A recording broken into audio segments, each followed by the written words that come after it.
إله إلا الله والله أكبر الله أكبر ولله الحمد الله أكبر كبيرا والحمد لله كثيرا وسبحان الله بكرة وأصيلا لا إله إلا الله ولا نعبد إلا إياه مخلصين له الدين ولو كره الكافرون لا إله إلا الله والله أكبر الله أكبر ولله الحمد. Alhamdulillah, kita akan masuk dalam materi kajian malam hari ini, yakni tentang silsilah nasab dari marga Ba'alawi yang bernama Klan bin Syihab atau Ahmad Syihabuddin Al-Akbar. Sekaligus kita tampilkan hasil dari tes DNA dari keluarga mereka. Ini sebenarnya rahasia, tetapi karena penting untuk diketahui oleh semua bahwa sudah ada marga Syihab yang ada di Indonesia yang melakukan tes DNA. Hasilnya jelas sama seperti marga-marga yang ada di seluruh dunia yang sudah tes DNA. Hasilnya dari klan, bukan Arab, bukan Quraisy, bukan Bani Hashim, bukan Banil Muthalib. Alias siapa? Dengan lebih tahu sendiri. Yang sama seperti kemarin sudah saya sampaikan dari keluarga Al-Hadi. Di antaranya adalah pendiri diskotik Tanamur. Diskotik Tanamur Jakarta itu dulu ya tempat mangkalnya DJ yang bernama Fahmi Syihab yang melantunkan lagu Kopi Dangdut gitu ya. Anak asmara yang dulu tambat membara, bila dicinta yang lalu menggema. Nah, itu dari marga Syihab, tapi tulisannya Syahab. Nanti tolong admin ya, kalau bisa dirubah saja sesuai dengan ejaan bahasa Indonesia terkini. Menggunakan huruf SY sebenarnya harusnya ya. Nggak boleh SH. SH itu namanya So namanya. Lani Habib Muhammad Rizik Sohab lah, nggak ada SY. Nah inilah kadang-kadang sama seperti keteledoran para penulis kita tentang menulis aidit itu, antara aidit dengan aidit antara kol aidit dengan yang tak itu taknis sakinah itu harus aidit, nggak boleh aidit, harus kol-kolah. Kita harus ingat Ahmad Al-Aidid, kol-kolah mantep, nggak boleh aidit, nggak boleh. Sama seperti nanti dirubah-rubah menjadi Sohab,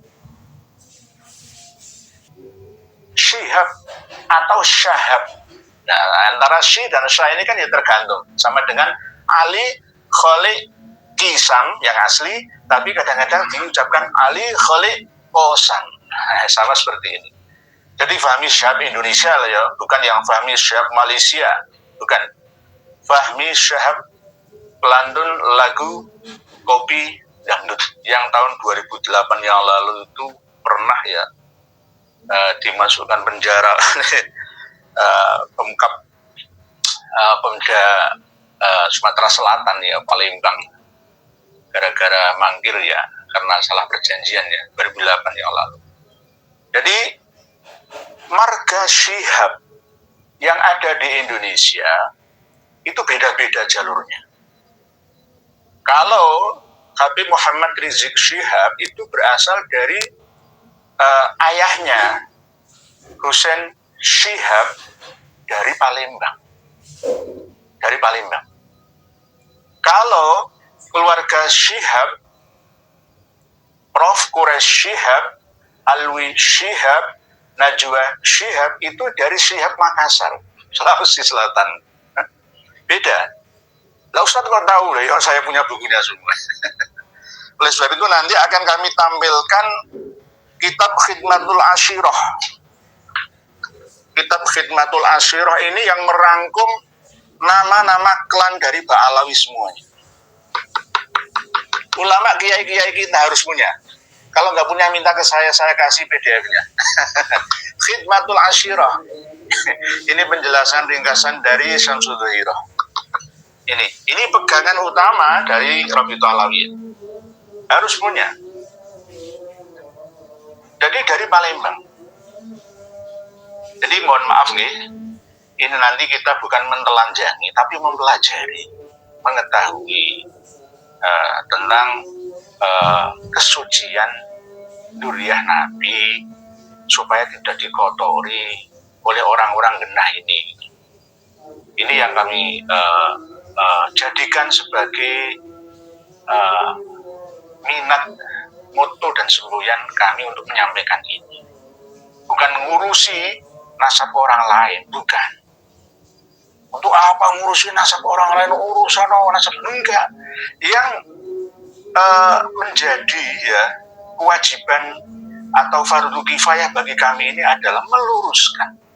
Karena apa? Berhubungan dengan nabi saya, nabi kami gitu. Kalau berhubungan dengan selain nabi kami yang suci, yang mulia ini, ya saya nggak ngurusin apa ngurusin nasab orang lain. Karena berhubungan dengan nabi kami, nabi seluruh umat Islam di dunia. Bahkan tidak hanya nabinya umat Islam, nabinya seluruh umat manusia yang beriman dan bertakwa dari segala penjuru macam agama, suku, ras, dan bangsa. Jadi wajib fardu kifayah, harus saya luruskan. Mohon maaf. Dan jangan sampai nanti kami dinilai rasis, enggak. Mengatakan saya, saudaranya saya itu ada yang berasal dari suku Madura. Maksudnya itu rasis kan? Ya enggak. Saya asli Jawa, istri saya Madura, keponakan saya Bayak, kan sama. Misalkan, ini Kang Mas KLT Fatih di Ningrat itu suku Jawa Mataraman. Nah, misalkan saya mengatakan seperti itu, masuk rasis kan? Ya enggak. Identitas orang per orang disampaikan dengan sesuai datanya, itu nggak apa-apa. Ya misalkan saya mengatakan Prof. Quraish Syihab itu dari marga Ba'alawi, Hadrami.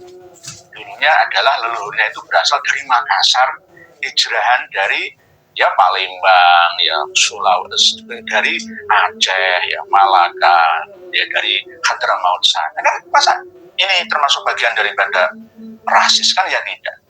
Meluruskan, menempatkan sesuatu pada tempatnya. Itu namanya adil, bukan dolim. Kalau dolim itu syai'in ila ghairi mahal, selain pada tempatnya. Ini pada tempatnya. Jadi marga Syihab bukan sahab, bukan pakai SH. SH itu huruf Arabnya shod. Tapi kalau SY itu huruf Arabnya shin, bukan shod. Jadi Syihab, Ahmad Syihabuddin atau Ahmad Syahabuddin. Tolong nanti diingat-ingat terus nih, sambil belajar nulis bahasa Indonesia. Habib Muhammad Rizik Syihab, Najwa Syihab itu anaknya Habib Muhammad Rizik Syihab, bukan Najwa Syihab anaknya Prof. Quraish Syihab. Ada lagi, beda-beda. Jadi wajahnya juga beda-beda karena asal usul leluhurnya juga beda, cuma satu klan yang sama. Yang Prof. Quraish Syihab berasal dari Syihab Makassar, kalau Habib Rizik Syihab berasal dari Syihab Palembang. Nah ini harus dipahami oleh semuanya. Dan telah kami sampaikan dalam tema beberapa jam yang lalu, apakah kami akan membongkar hasil tes DNA-nya Najwa Shihab? Bukan itu. Ada hasil tes DNA dari Ahmad Shihab dari Indonesia, dari DNA yang lengkap ya, ratusan ribu tahun cara melacaknya. Hasilnya jelas, hasilnya sudah sesuai ya, sesuai dengan perkiraan, yakni mereka adalah bukan berasal dari Arab, bukan berasal dari Bani Hashim, Bani Muthalib ya, tapi berasal dari ras yang lain. Sayangnya nggak bisa ditampilkan ya di deskripsi karena tidak berupa video ya, nggak bisa, ada tulisan. Sudah saya baca ya, sudah saya baca semuanya bahwa ada namanya Ahmad Shihab atau Shihab from Indonesia. Oke, saya bukakan nih sebentar ya, biar mantap. I did, bukan I did ya, harus benar-benar mantap, harus yakin, saya yakinnya. Dikira nanti saya bohong pada panjenengan semua.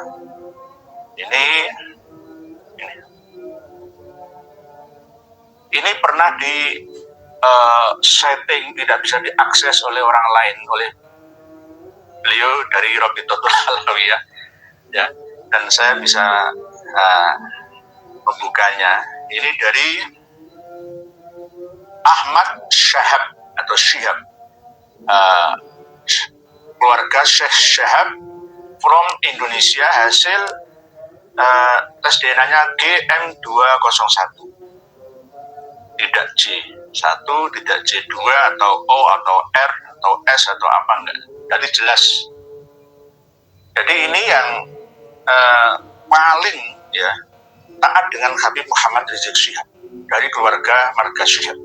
Karena apa? Sesuai dengan arahan dari beliau Kang Mas Muhammad Rizik Syihab yang mengaku-ngaku sebagai duriyah Nabi ya, harus dan wajib tes DNA. Dan Mas Ahmad Syihab atau Syihab ini benar-benar melaksanakannya. Jadi gitu Kang Mas Muhammad Rizik Syihab. Jadi jangan marah-marah, jangan nantang-nantang dengan menepuk dada, menantang orang semua ditantang. Masalah apa? Kalau masalah KM 50 santri 6 panjenengan saya nggak ikut ya. Sudah saya terangkan pada waktu pertemuan kami yang lalu bahwa kami menyalahkan semuanya. Pembunuh santri 6 panjenengan salah dan akan menerima karmanya. Begitu juga panjenengan akan turut serta menerima karmanya jika tidak taubat sejak sekarang. Karena nanti panjenengan akan mengulang kembali kurban yang lain dengan lisan yang tidak dikontrol, mengkompori orang-orang seperti apa yang dilakukan oleh Habib Ahmad Al-Aidid bin Habib Abdullah Al-Aidid Bangka Belitung, dari Habib Ismail ya, Al-Aidid juga. Jadi ini yang harus panjenengan ingat bersama. Nanti kalau jenengan tidak merenung ya, memperbaiki diri, akan saya bongkar semua bahwa Bin Syihab atau Syihabuddin, Alus Syihab, semua yang ada di Indonesia ini adalah bukan duriyah Nabi kita Muhammad SAW. Mohon maaf. Sekarang kita akan membuktikan ya. Para pemirsa dan pendengar sekalian bisa membuka nanti di Google searching untuk mencari silsilah nasab Habib Muhammad Rizik Syihab. Ini sudah beredar di mana-mana. Jangan salahkan saya. Mari kita koreksi bersama. Kita koreksi beliau Habib Muhammad Rizik Syihab ini adalah duriyah Nabi yang ke-38. Ini tidak masuk akal. 1430 tahun sejak Rasulullah Shallallahu Alaihi Wasallam sampai sekarang kok baru 38 generasi, itu tidak masuk akal. Oke lah kalau memang dimasuk-masukkan akal ya, tapi tetap dipaksakan, terpaksa. Tapi jika masuk dalam ranah ilmiah ini tidak bisa dikategorikan sebagai kajian ilmiah, tapi hanya berdasarkan prasangka atau zon saja. Ketika Sayyidah Fatimah wafat tahun 11 Hijriah ya, umurnya cuma 28 tahun. Sayyidah Fatimah Az-Zahra itu diperistri oleh Sayyidina Ali karamallahu wajhah, wafat tahun 40 Hijriah, umur 62 tahun. Melahirkan anak yang bernama Husain. Husain ini lahir pada 4 Hijriah tahunnya, wafatnya tahun 64 Hijriah, umurnya cuma 64 tahun.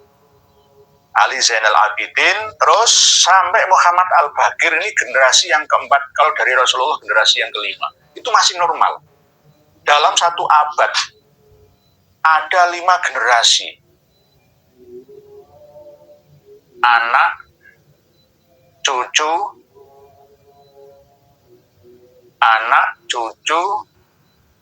terus buyut, canggah, wareng. Itu wajar. Dalam satu abad 100 tahun. Coba jenengan ingatlah. 45 merdeka bangsa Indonesia 1945. Sampai sekarang belum ada satu abad. Ketika mbah kita lahirnya tahun 1945, jenengan cek sekarang, anaknya ya kan punya anak, punya cucu, punya buyut. Kakak saya yang paling barep itu umurnya 61 tahun meninggal dunia. Satu, ya. Kakak saya sudah memiliki anak, ya, umur 40 tahun. 40 tahun. 2. Anaknya kakak saya memiliki anak sendiri yang berumur 14 tahun. 3 generasi kan. Ditambah kakak saya berarti 4. Ditambah bapak saya berarti 5. Dalam jangka waktu 100 tahun ini menurunkan 5 generasi. Ini sesuai dengan hitungan dari Fatimah, Husain, Ali Zainal Abidin, Muhammad Al-Baqir. Normal. Karena Muhammad Al-Baqir lahir tahun 59 Hijriah, wafat tahun 114 Hijriah. Umurnya cuma 55 tahun. Orang-orang zaman dulu itu umurnya tidak terlalu panjang. Karena peperangan. Dulu itu orang harus saling menundukkan satu sama lain. Siapa yang kuat akan menerkam yang lemah. Hukum rimba. Terus sampai ke Ja'far Shadiq, Ali Al-Huraidi, Muhammad An-Naqib, Isa Ar-Rumi, Ahmad Al-Muhajir, ini mulai ada keteledoran. Entah itu sengaja dari Rabidah Alawiyah atau dari pihak Habib Muhammad Rizik Syihab sendiri. Yakni ketika sampai pada Imam Ahmad Al-Muhajir, itu lahirnya tahun 260 Hijriah, disebutkan di silsilah nasabnya Habib Muhammad Rizik Syihab. 260 Hijriah itu tidak sesuai dengan sejarah dan kitab nasab yang ada, karena masih simpang siur kebenarannya. Ada yang mengatakan 241 Hijriah lahirnya Imam Ahmad Al-Aba An-Nafat, atau yang terkenal menurut mereka kaum Alawi itu dengan nama Ahmad Al-Muhajir. 241 Hijriah lahirnya. Ada sebagian yang mengatakan 260 Hijriah. Ada lagi dalam kitab Al-Imamul Muhajir itu 273 Hijriah. Di dalam kitab Al-Imam Al-Muhajir yang dikarang oleh Muhammad bin Abdullah bin Nuh, ya, itu 273, tapi lebih condong ke 260-an. Ada yang mengatakan lagi 279 Hijriah. Menurut cerita dari kalangan internal Syiah yang ada di Irak itu bahkan justru 210-an Hijriah. Jadi ada 5-6 versi tahun lahirnya Imam Ahmad Al-Aba An-Nafat atau yang terkenal dengan nama Al-Muhajir itu. Mana yang benar? Mana yang benar? Padahal di tahun 235 Hijriah, Imam Ahmad itu pernah jumpa dengan imam yang ke-10 dari Imamiyah Itsna Asyriyah, Syiah Imamiyah Itsna Asyriyah, yakni yang bernama Imam Ali Al-Hadi di desa Surya, Madinah. Itu tahun 235 Hijriah. Berarti umurnya sudah antara 25-an tahun. Berarti lahirnya ya antara 210 Hijriah. Lah, berarti Imam Ahmad yang ada di dalam At-Tusi, ya, versi Syi'i Imami itu tidak sama seperti Imam Ahmad versi Sunni Syafi'i yang diakui oleh Ba'alawi. Nah, di sini disebutkan 260.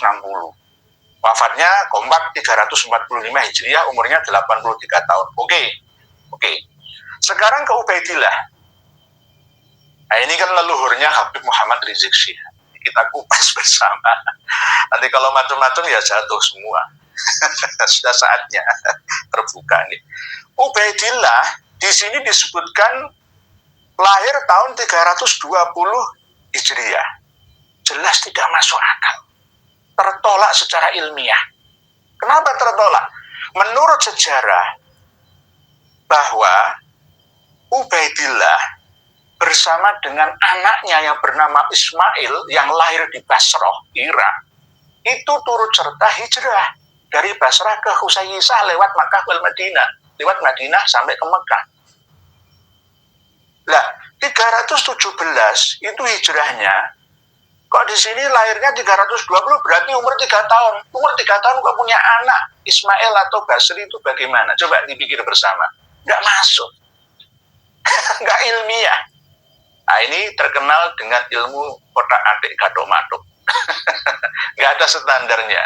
Katanya surah wal istifa Allah, Imam Al-Bari Al-Wasi, Sahibul Fadilah wal Karamah, terkenal di mana-mana. Mana buktinya? Nggak ada. Imam Ubaidillah lahir kok 320 itu bagaimana? Berarti ikut hijrah ayahnya Imam Ahmad Al-Abah umur 3 tahun.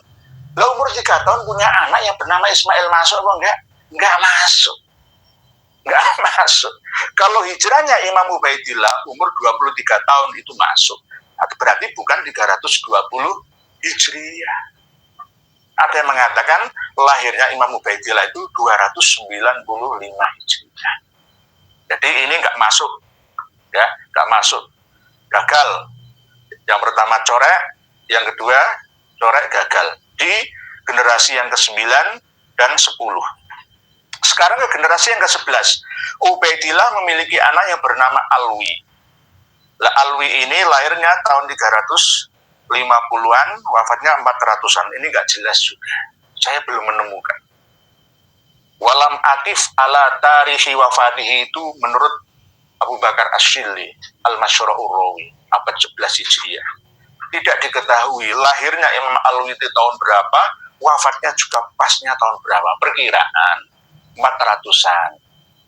Disamakan seperti kedua saudaranya Basri dan Jadid. Nah, ini juga perkiraan otak atik gadok matuk. Berikutnya ke generasi yang ke-12 dari leluhurnya Habib Muhammad Rizik Syihab, Imam Alwi memiliki anak yang bernama Muhammad. Muhammad ini lahirnya tahun 390 Hijriah, wafatnya 446 Hijriah, masih masuk, pantas masih.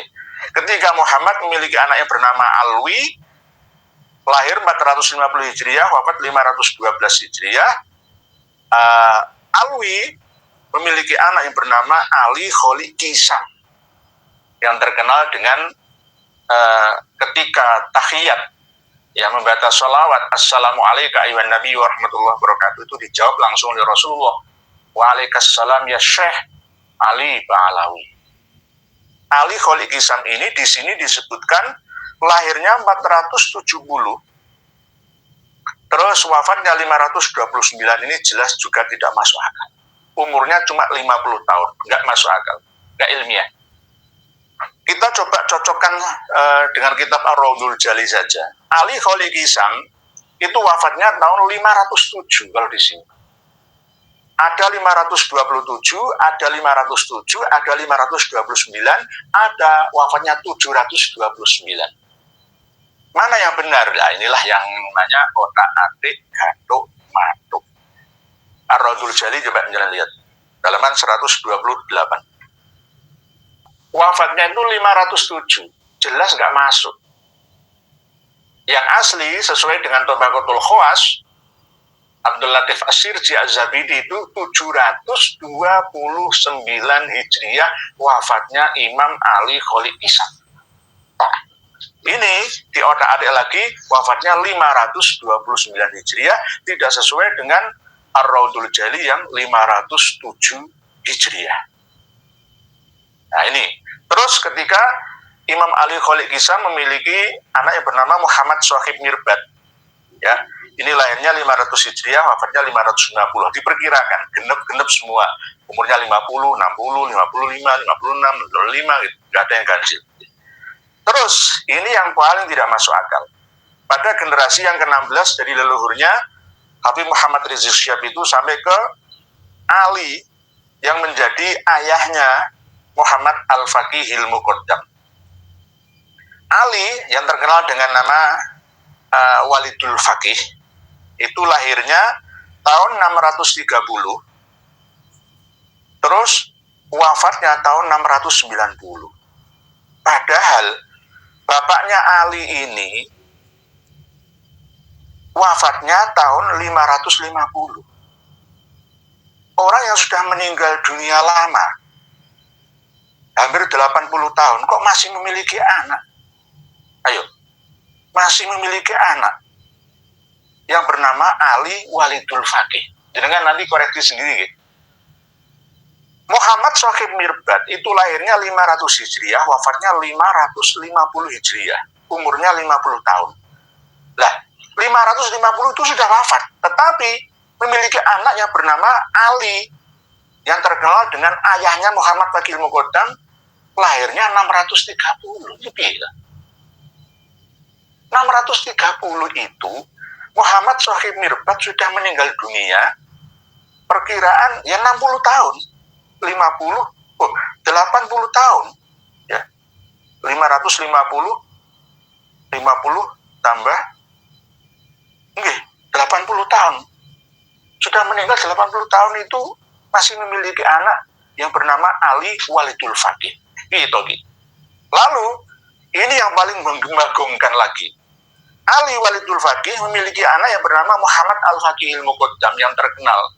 Muhammad bin Ali Ba'alawi, ya, tokoh sufi ya, yang mengalahkan Syekh Abdul Qadir Al-Jailani katanya menurut mereka, ya, itu lahirnya tahun 574 Hijriah, wafatnya 653 Hijriah. Masuk apa?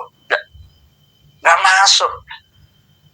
Antara lahirnya ayahnya itu duluan anaknya.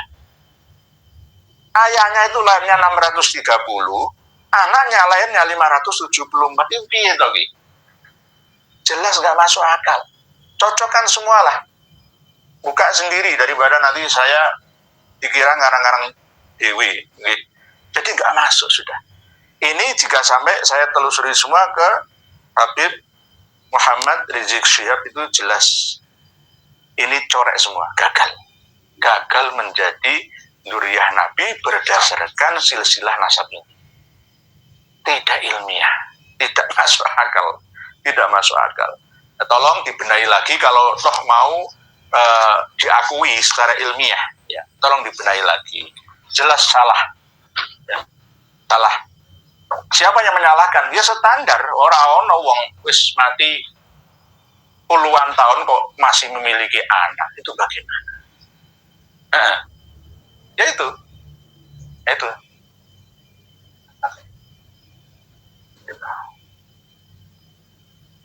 Jadi yang di Rabithah Alawiyah Polhut Islam ini semua bisa dilihat kok.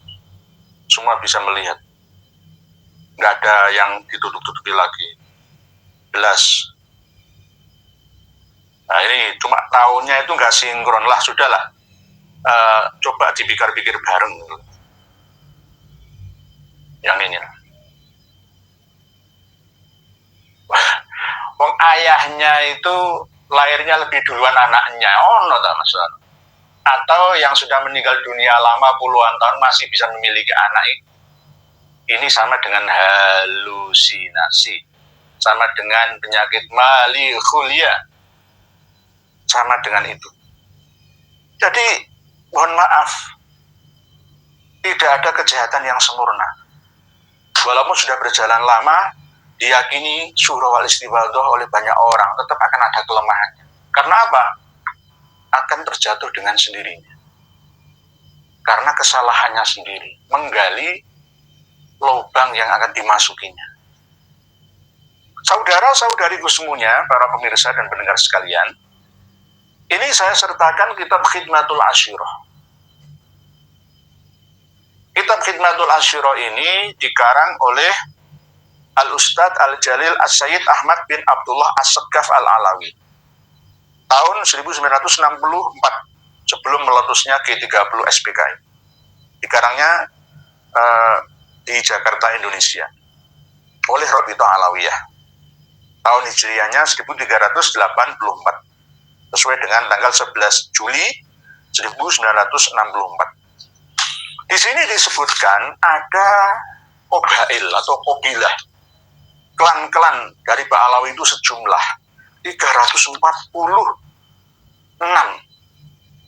nama klannya. 346. Ini 346. Ini bisa mengalahkan suku-suku bangsa yang ada di seluruh Indonesia. Toh di dalam catatan di spenduk sensus yang ada di Indonesia itu ada 300 lebih suku dan bangsa, tapi ada subnya itu lebih dari 1.300-an. Tapi kalau disuruh menyebutkan 300 klan atau qabilah atau suku, kita tidak akan bisa menemukan. Paling yang perkiraan-perkiraan pecahan-pecahan saja. Misalkan kita hanya bisa menyebutkan 20 lah ya, kalau di Indonesia misalkan suku Jawa, Sunda, Madura, Bugis, Melayu, Batak misalkan, terus suku nggak ada Rohingya loh ya. Dayak misalkan, Dayak pun ada sub-sub bagian-bagian tertentu, paling jenengan bisa nyebut paling 100-an lah, 100-an. Lah ini ada 346 qabilah dari Pak Alawi ini, seandainya datang semua ke Indonesia, hancur sudah kita. Mohon maaf, hancur sudah kita. Apalagi sudah ada kota Situbondo, kota Tarim. Belum sohib-sohib yang lain. Ini untuk kehati-hatian kita. 340